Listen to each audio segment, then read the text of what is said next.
Apesar de ser já muito tarde, não sei se alguém quer colocar algumas questões a algum dos intervenientes, faz favor. Pedia-lhe rapidez, síntese na pergunta. Muito boa tarde, eu peço desculpa de estar a falar com uma voz um pouco anasalada, eu também estou em crise de sinusite. Tentarei ser breve e, por cortesia com o professor Bernd Lucke, se não se importarem, utilizarei o latim do Big Brother, que é a língua inglesa. To save the European ideal, I think we can bridge the gap between the northern European countries and the southern European countries. The southern member states of the European Union, known as Gypsy, perhaps have another way out of the monetary quandary posed by the euro. And I think, at least for some time, as a provisional measure, at least in the case of Portugal, that would be feasible, I think. We could adopt another official currency, not leaving the euro, not creating again or recreating a Portuguese former currency, escudo, but simply adopting another international currency as a co-official currency of Portugal.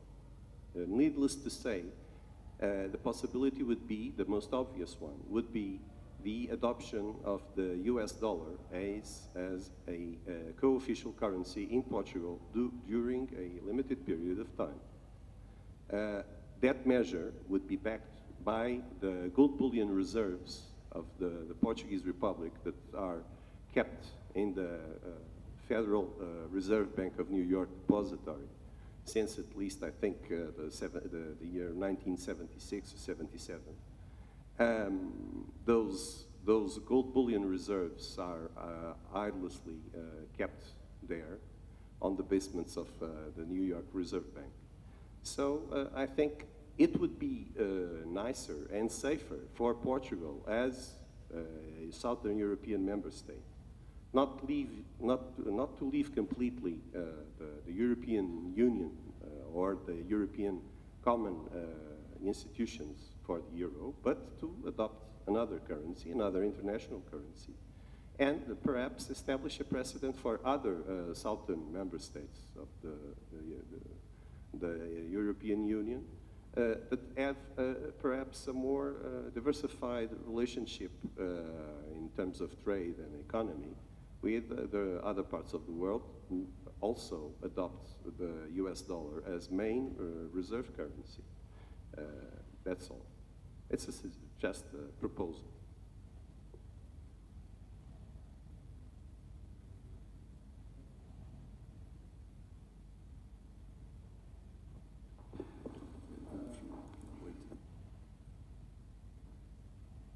Professor, you are very persuasive with your presentation, and I have to confess that I agree with most of what you said. But you avoided the really difficult questions, because it's a good idea to give the possibility to the member countries of the Eurozone to ask to leave the Eurozone. But it's not a very easy choice, because of the problems of the external debt. If Portugal, for instance, was to leave the Eurozone, and after there would be some depreciation of our new currency, the weight of the external debt would increase tremendously. And therefore, we cannot choose that, because there is this problem of external debt, unless we accept that simultaneously with leaving the Eurozone, there is a renegotiation of the external debt in terms of making it sustainable. Otherwise, I cannot see how your suggestion can work. Thank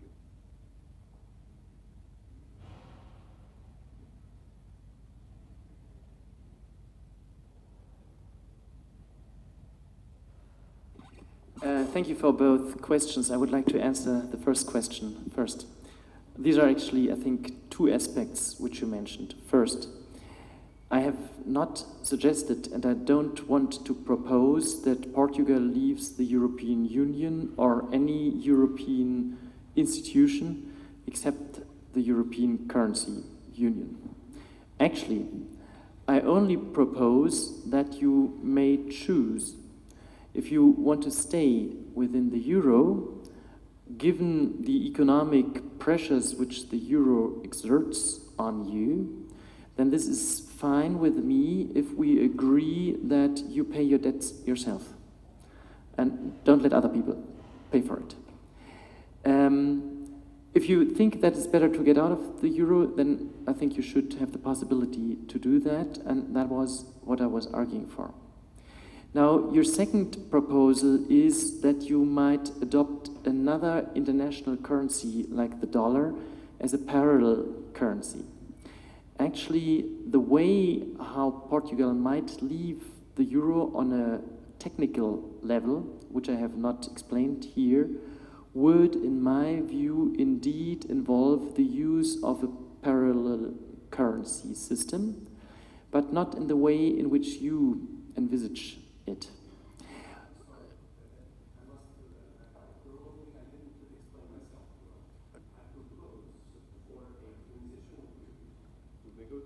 Negotiated with the European institutions to have a, so to speak, a system of monetary co-adoption. Yes, yeah, I understood that. I understood that. I come to this. I come to this point.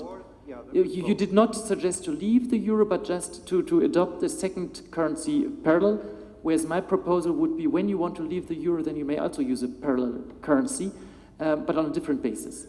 Now, according to your proposal, I don't really see the prospects of this proposal, because we have lots of experience with dual currency systems all over the world.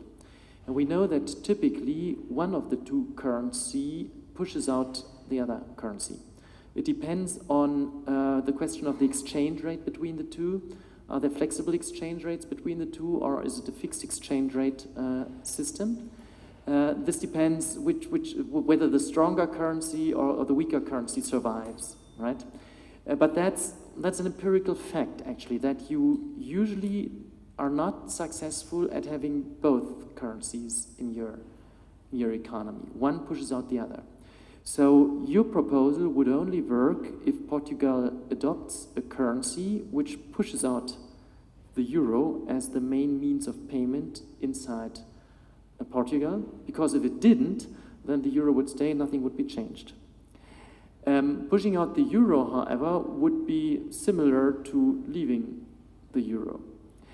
Now, what advantage would you have by adopting another international currency, so to speak, a currency over which you do not have any kind of control?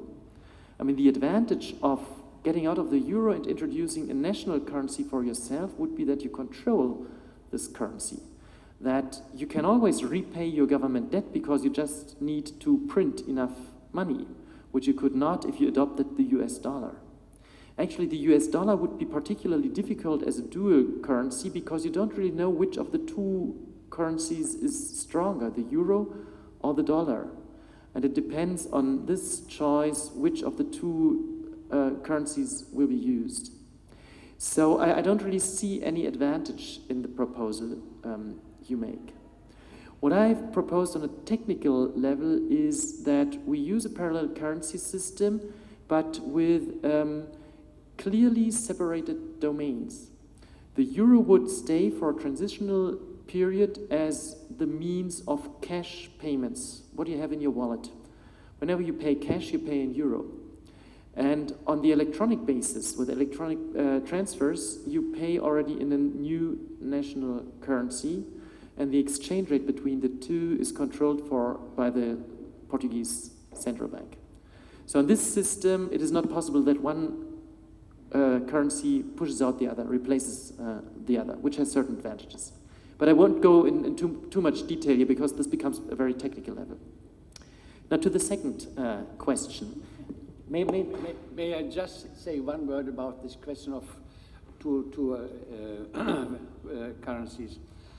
I think that if there is a local currency, parallel currency, that means that we should reduce, devaluate the salaries.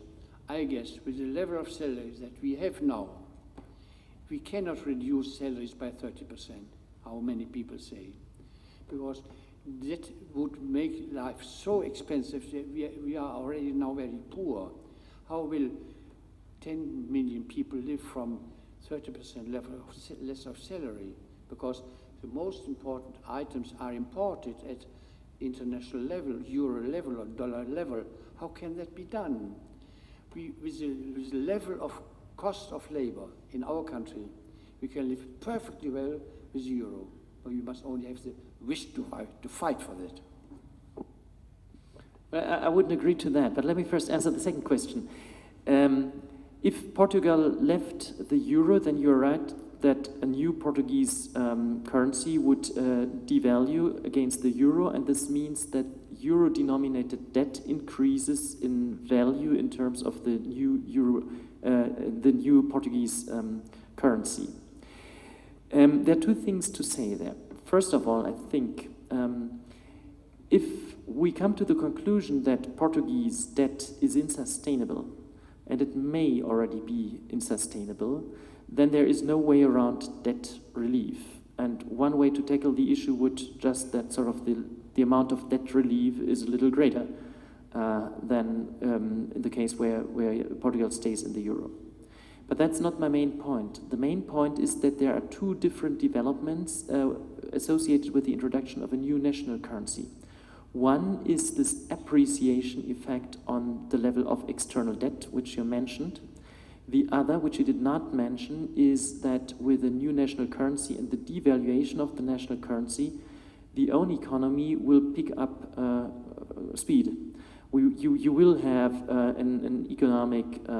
economic growth in Portugal, and with economic growth, you will have more government revenues in terms of taxes, which means that the ability of the Portuguese government to service debt increases. That is, the debt sustainability increases. Now, this effect that Portugal has growth again is an effect which extends over an indefinite number of years.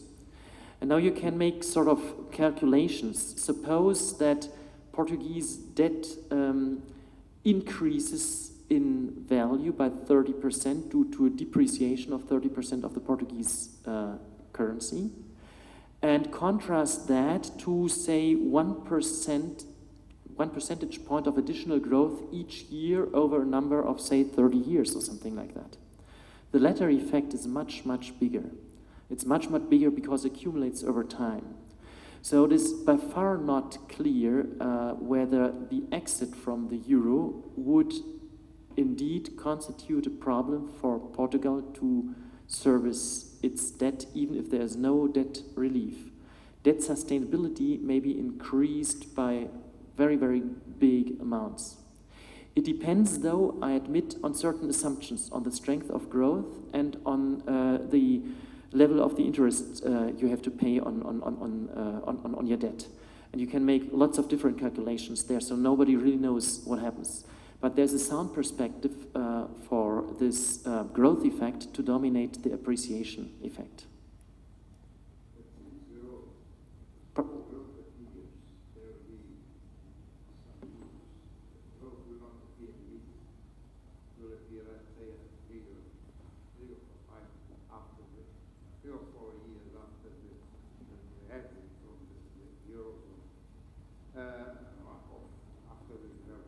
Then in this period, there will be a serious improvement, and there should be, it would be necessary to have some support for the Portuguese debt.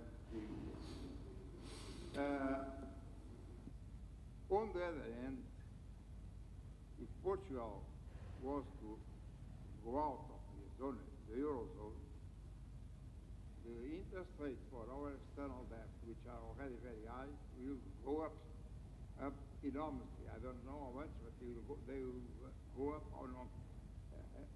and then the problems of sustaining the debt will become much worse than they are. Therefore, I think that coming out of the Eurozone is probably could in principle be a good idea, provided that there is support as regards the sustainability of I disagree with you that it would take 4 or 5 years. I think the effect is much, much faster. What we know of sovereign defaults, which we have observed over the last 30 years, is that growth typically picks up almost immediately after sovereign default is declared. So if you combine the exit from the euro with debt reduction measures, with debt relief, then you can be almost sure that growth reappears immediately. Further, I think it depends, of course, on the general economic climate. Currently, it would be a very good situation for Portugal to leave the euro, because it seems that Portugal comes back to slow growth. I mean, rather than shrinking as Portugal has done in all the last years, it seems that in the next year you may perhaps have half a percentage point or even 1 percentage point of growth, which is not strong growth, but it is growth after all. If Portugal left the euro in such a situation, I'm sure that these growth forces, which are currently visible, would be greatly reinforced by the devaluation effect. And perhaps I should say something to the devaluation. The devaluation does not make life more expensive for people living in Portugal, as long as they consume domestically produced goods. Now, as my neighbor was mentioning, when you import goods, then imports become more important. But that is exactly what we want to have. We want people to substitute their consumption from imports to domestically produced goods in order to stimulate the domestic economy. That's important, and new businesses will open up. If imports are becoming too expensive, then enterprises will start producing certain things, not everything, not oil or something like that, right? But many, many goods can also be produced in Portugal or can be substituted for goods which are produced in Portugal. This is the effect we need in order to stimulate both demand and production in Portugal. I'm in completely disagreement with you. I spoke in Portuguese, you understood my opinion probably. Imagine that we have a second currency here, that we devaluate that currency by 30%. That means that the salaries come down by 30%. Now, if we estimate that in goods that we eat and consume, we have something like 30% of costs of labor, maximum. It depends on the product.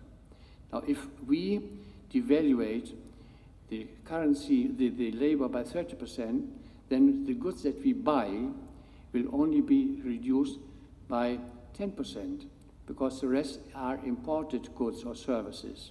So mathematics do not work at all. And therefore, but Portugal, and then even if we would reduce our salaries, where are the entrepreneurs who take advantage of that? Why are they not existing now? Because we have such a fantastic labor force and so low salaries. Why must we have lower salaries? It is only, and this is probably what you do not know, and what I said very clearly, we have not sufficient leaderships in the medium-sized industry to be able to take advantage of the fantastic possibilities that we have with the climate, with the labor force, which is fantastic, and with the neighbor to the huge European market. That is my personal opinion. But let me let me answer to that, because in some respect I have a little bit of agreement with you, and then I have a lot of disagreement too. I start with the disagreement. Our consumption depends on two things, not just on prices, but it also depends on income, right? If prices go up for imported goods, then this is by far not as harmful as you think it is, if income starts rising. And I'm sure that income in Portugal will rise strongly if Portugal gets out of the euro, because we have the devaluation effect. So in that sense, I think you over-exaggerate the harmful effects. On the other hand, I have never proposed a measure in Portugal which would decrease the value of the new Portuguese currency by 30%. By contrast, I have, as I responded to this one question, argued for a transition period of, say, 3 or 4 years with parallel currencies and with central bank intervention, which allows for a controlled exit from the euro and a controlled change in the exchange rate. This 30% was sort of a thought experiment because you were asking me what happens with debt if there's massive devaluation. As a policy measure, I would not argue for a sudden exit of Portugal from the euro, which could result in a devaluation of the new currency of 30%. But I would argue for a design which extends this devaluation of the Portuguese economy over a longer period of time, thereby softening the price effects and giving more time for income to rise. Sorry, I don't understand you. Can you use the microphone? I don't understand you. In that case, you should need capital controls, which are forbidden in the European Union. Because I don't. With free capital movements, the effects of coming out of the euro are enormous. No, wait. Why? Why is that? I'm not arguing for capital controls. I'm just arguing. The new currency and they would put all their money in euros. I'm not arguing for capital controls. I'm just arguing for central bank intervention. And central bank intervention in this case would be perfectly possible because the introduction of the new currency would operate such that the central bank buys the old currency, euro, so that the whole monetary base can at any time be bought back by the central bank, which means that the central bank has perfect control over the exchange rate. And where has the central bank the reserves necessary for all these interventions?